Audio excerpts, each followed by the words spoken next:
kids is not fun.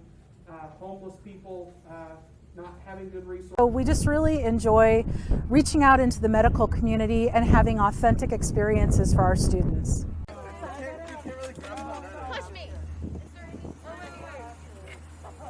So I'm in the health science class, which helps me learn more about a certain career pathway that I'm interested in, such as being a doctor, a physical therapist, or a surgeon, those kind of things. So these pathways or classes help you explore those career options a little bit better.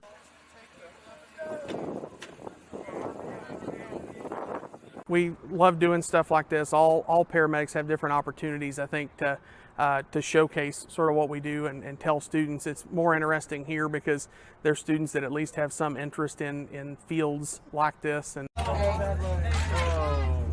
Sorry, this one's occupied. maybe you left him up in there. That's probably sorry. I can wait. Get him. Just bring him back in. You flip him over.